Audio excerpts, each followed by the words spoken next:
Oh, souls who yearn to understand the ups and downs of human history. Let me guide you back in time to a glorious era, when ancient people reached the pinnacle of prosperity and wisdom. It was the late Bronze Age, roughly 16th to 13th centuries BC, a time when the light of civilization shone across the land, from the deep blue Aegean Sea to the burning deserts of the East. On the vast map of the ancient world, mighty kingdoms rose up, creating unprecedented miracles.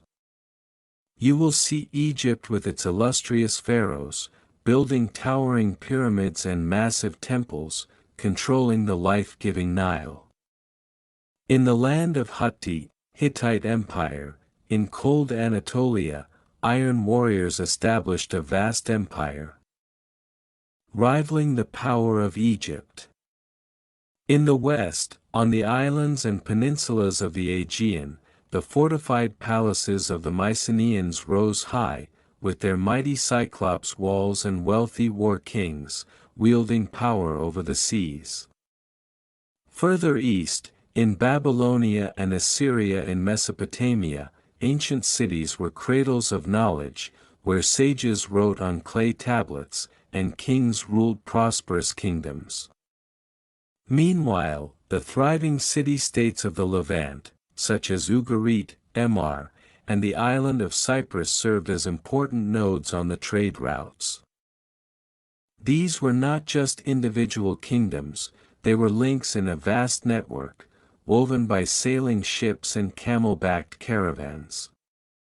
From the copper mines of Cyprus, to the tin mines of the far north, to gold, silver, ivory, and precious spices from foreign lands, all were traded, bought and sold, creating a globalized economy that would take thousands of years to replicate.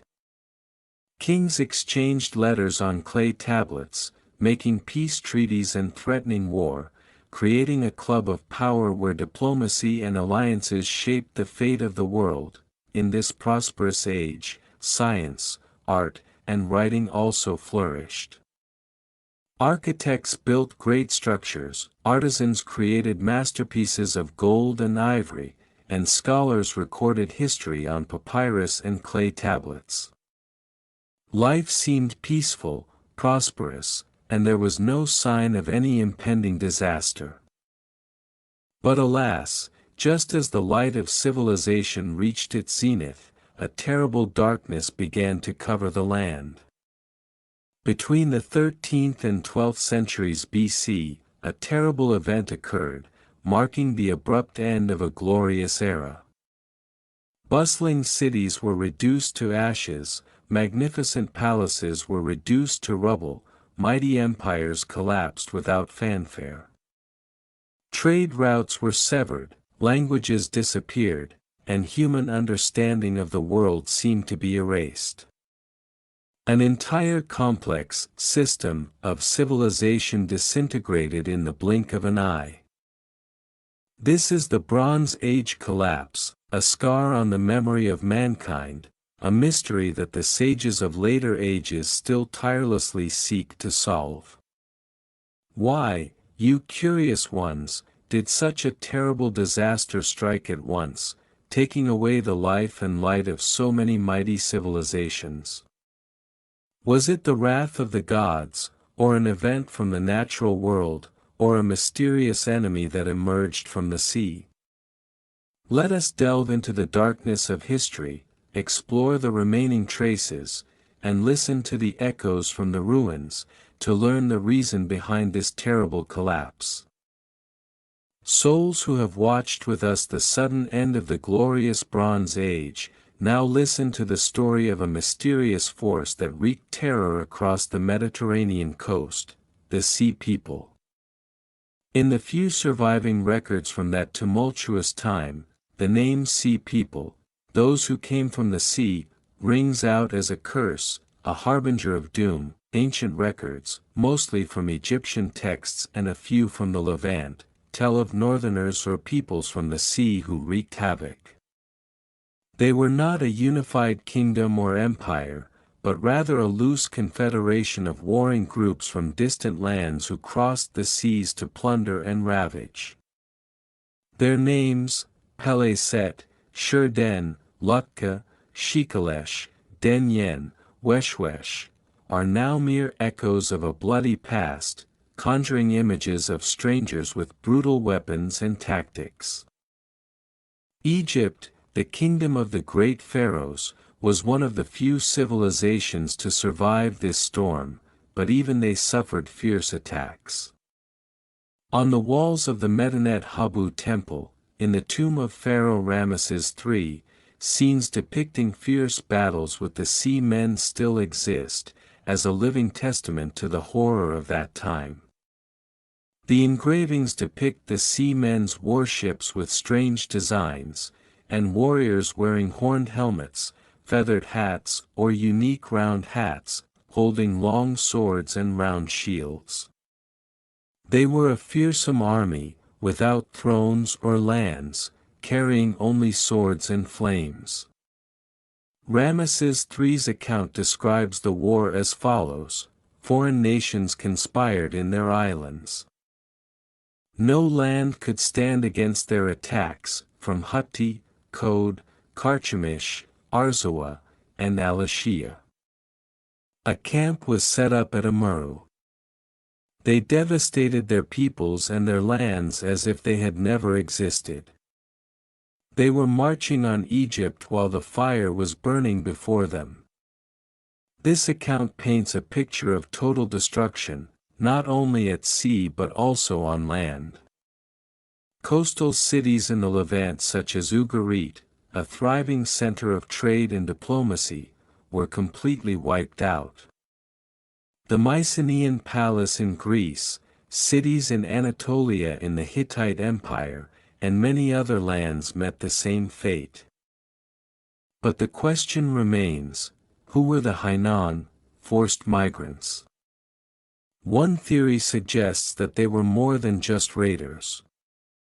Perhaps they themselves were victims of some disaster in their homeland, famine, climate change, or war. Forced to leave their homes, they became nomads on the sea, searching for land and pillaging to survive. This would explain why they traveled in large numbers, taking their families with them on their boats, abandoned rebels or mercenaries. Another theory suggests that some groups of Hainan may have been mercenaries who had served in the armies of larger empires, but when those empires declined, they became disorganized and returned to pillaging the very places they had once defended. Where did these groups come from? Historians have attempted to link the name of the Hainan to later peoples in history. For example, Peleset is often thought to be the ancestor of the Philistines, who later settled in Canaan. Shurden may be related to the Sardinians, and Denyen to the Danaoi, ancient Greece. However, these links remain hypothetical and are not yet fully proven. Whoever the Sea People were, their emergence coincided with the collapse of many civilizations. They were a manifestation of chaos, disrupting trade routes, destroying centers of power, and spreading fear to distant lands. They were the final storm to a world already shaken, plunging the entire system into the abyss. But could the Sea People alone have caused such a collapse? Or were they merely a manifestation of deeper problems, cracks that had long existed in the foundations of Bronze Age empires? The roar from the sea may have been only part of this tragic story. Souls who have shared with us the fury of the seamen, now look up to the sky and feel the earth shake. Could it be that the fury of nature, the upheavals of the heavens, brought great empires to the brink of collapse, before the seamen's ships ever reached their shores? Ancient records rarely speak explicitly about climate or natural disasters, but archaeological and modern scientific evidence paints a frightening picture. Just before and during the Bronze Age collapse, the Mediterranean and Near East seem to have suffered a series of natural disasters and extreme climatic changes, wilting crops and rampant famine, prolonged drought, evidence from analysis of Greenland ice cores. Lake sediments. An ancient tree ring suggests that a severe and prolonged drought occurred in the Mediterranean and Near East between about 1250 BC and 1150 BC. Rains became scarce, rivers dried up, and deep underground water supplies could not replenish them, for civilizations that relied heavily on agriculture and irrigation, such as Egypt, the Nile, and Mesopotamia, the Tigris and Euphrates, drought was a terrible disaster. Repeated crop failures, dry soil, and depleted food supplies led to widespread famine.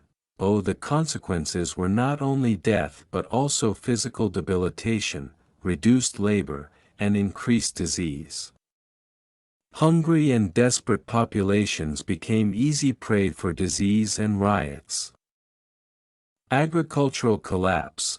The economies of the Bronze Age empires were largely agricultural. When agriculture collapsed, the entire system suffered. Storehouses were depleted, the ability to support armies and ruling classes declined, leading to instability at the root. Earthquakes and falling cities. Sequence of earthquakes.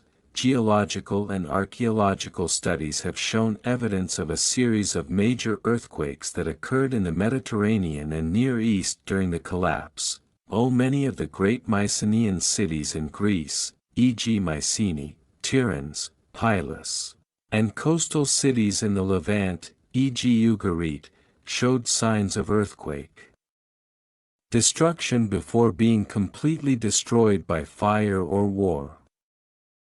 The mighty Cyclops walls of the Mycenaean citadels were cracked, and magnificent palaces collapsed. Although ancient civilizations had experienced building on earthquake zones, a succession of major earthquakes could overwhelm their ability to recover. The constant need to rebuild cities, palaces, and infrastructure drained resources, manpower, and the will of the people. The perfect storm of disasters. The combination of drought and earthquakes created a perfect storm of disasters that severely undermined the foundations of Bronze Age civilizations. Social instability, famine, and the destruction caused by natural disasters led to popular discontent, fueled internal rebellions, and weakened the authority of kings. When people were starving and homes were destroyed, social chaos was inevitable. Military weakening. A starving and underfed army could not maintain strength and discipline. Border defenses were weakened, leaving empires vulnerable to external attacks, such as from the Sea People. Disruption of trade networks. Drought and natural disasters not only affected food production but also disrupted trade routes. As cities collapsed and transportation became difficult, the exchange of precious commodities such as copper and tin, the main raw materials for bronze, became extremely difficult. The shortage of these metals would have crippled the weapons and tool industries, sending empires into a spiral of economic decline. Thus, before the Hainan made landfall, cracks had already appeared in the heart of the empires. Droughts had left people hungry, earthquakes had collapsed cities. These disasters had depleted resources, weakened armies, and caused widespread social unrest. At that time, the appearance of Hainan could have been just the last straw, pushing an already weakened system to the brink of complete collapse. It was the wrath of heaven and earth that contributed to creating a tragic scene where the most powerful empires fell at the same time, leaving behind a mysterious dark period. Souls who have watched with me the fury of the heavens and the destruction of the sea men, let us now turn our gaze to the depths of mighty kingdoms. Is it not the hidden cracks, the seeds of social unrest and the weakening of power that have driven great empires to the abyss of collapse, even before the external calamities have struck? The civilizations of the late Bronze Age, while outwardly splendid, had inherent weaknesses in their social and political structures. The complexity and scale of their empires were also their Achilles' heels, the burden of centralized power and inequality. Centralized palace systems, Bronze Age kingdoms such as Mycenae, Hittites, and even Egypt, were organized on a highly centralized economic and administrative model that revolved around the royal palace. The palace was not only the king's residence, but also the center of all activities, from agricultural production, distribution of goods, tax collection, to military management and religious ceremonies. Oh, this system worked well when everything was going well. But when natural disasters, such as droughts or earthquakes, disrupted production and supplies, the palace would no longer be able to provide food and supplies to the people or pay soldiers. Oh, over-reliance on a single center made the entire system fragile. When this center collapsed or was attacked, the entire network that depended on it quickly fell apart. Social inequality. The wealth of the palace and the nobility was often built on the backs of peasants and artisans. The burden of taxes, corvée labor, and tight control from the palace could have created deep discontent among the lower classes. Oh, when resources were scarce due to drought or war, this inequality was exacerbated. The elite could continue to live in luxury while the common people faced starvation. This could easily lead to rebellion and internal unrest, revolts of the oppressed and mercenaries, revolts of slaves and poor people. Large empires often used large numbers of slaves and forced laborers to build buildings, mine mines, and serve in the military. When central power weakened, or when famine struck, these oppressed classes could seize the opportunity to revolt, disrupting social order and causing further chaos. Mercenaries and wavering loyalties. Many Bronze Age empires relied on mercenaries from other lands to supplement their armies. These soldiers fought for money and food, not loyalty to the king. Oh, when supplies ran out, or when empires could no longer afford to pay, these mercenaries might desert, or even turn against their employers, becoming ruthless bandits, contributing to the general chaos. Some Sea People groups may have been these out-of-control mercenaries. Severing the blood veins of empires, the decline of trade, reliance on trade networks. Bronze Age empires thrived on a complex trade network, especially the import of copper and tin for bronze production.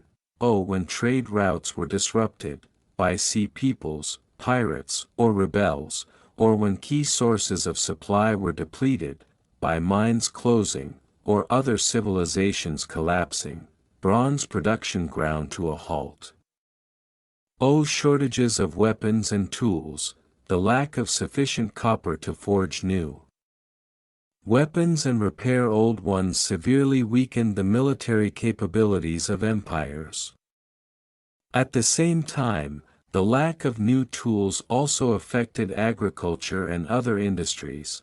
Oh, the disruption of trade was not only an economic problem but also a vital strategic problem, crippling the kingdom's ability to maintain power and defend their borders. Thus, alongside the wrath of the heavens and the destruction of the sea people, deep cracks were quietly opening within the Bronze Age empires. Over-reliance on the palace, social inequality, internal rebellion, shifting loyalties of soldiers, and weakening trade networks painted a picture of internal decay. When these internal weaknesses were combined with natural disasters and external pressures, they created a tipping point that no powerful civilization could withstand. The death of the Bronze Age was not a single event, but a complex series of calamities and factors, intertwined, plunging an entire era into darkness. O souls who have journeyed with me through the bright dawns and sudden darkness of the Bronze Age, through the fury of the Sea People, the devastation of natural disasters, and the cracks from within. Now we stand at the end of the story, where all the pieces are brought together, and the mystery of this terrible collapse is contemplated in the light of knowledge and reflection. A summary of the Bronze Age collapse. In the previous chapters, we have explored the main causes that scholars today have proposed to explain the Great Collapse: the mysterious sea people, attackers from the sea, a loose confederation of migratory or warrior peoples, plundered and destroyed coastal cities, cutting off trade routes and causing widespread chaos. Evidence from Egypt shows the terrible devastation they caused. The wrath of the earth. Climate change led to prolonged droughts that devastated agriculture, causing severe famine. In addition, a series of major earthquakes destroyed many cities and infrastructure, leaving the empires depleted of resources and manpower. Fractures from within. The Bronze Age empires had a highly centralized palace-based structure, making them vulnerable when this system collapsed. Social inequality, famine, and the weakening of central authority led to internal rebellions and shifting allegiances among mercenaries, weakening the empires from the ground up. Fractured trade networks. Over-reliance on imports of copper and tin left the empires vulnerable. As trade routes were disrupted by war and natural disasters, bronze production ground to a halt, crippling their military and economic capabilities. The most important thing to understand about the Bronze Age collapse is that it was not caused by a single cause, but rather the result of a complex and interacting chain of events that created a perfect storm of disaster. Imagine a large rope, woven from many smaller strands. Each strand represents an element: military power, climate stability, food supply, trade networks, social solidarity, and central authority. During the Bronze Age, this rope was strong. But then, drought and earthquakes weakened some strands. Food, climate stability, discontent and rebellion weakened others. Social solidarity, central authority, the arrival of the Sea People and the disruption of trade further severed the remaining strands. Military power. Trade networks, when too many strands snap at once, even the strongest rope will snap. This is why a series of seemingly unrelated civilizations collapse almost simultaneously. They do not fall independently, but as part of a tightly interconnected system, and when one part weakens, it brings down the whole. The Bronze Age collapse is a deep scar on human memory, but also a priceless lesson etched into the flow of time. What does it teach us? The fragility of civilization. Even the most powerful, prosperous, and advanced civilizations are not invincible. They are vulnerable to a combination of natural, social, and external factors. Interdependence. Civilizations do not live in isolation. They are part of a larger network, and a collapse in one place can quickly spread throughout the entire system. In today's increasingly interconnected world, this lesson is even more important: the importance of adaptability. Civilizations that cannot adapt to major changes in climate, economy, or society are at risk. Resilience and change are key to survival. The loop of history.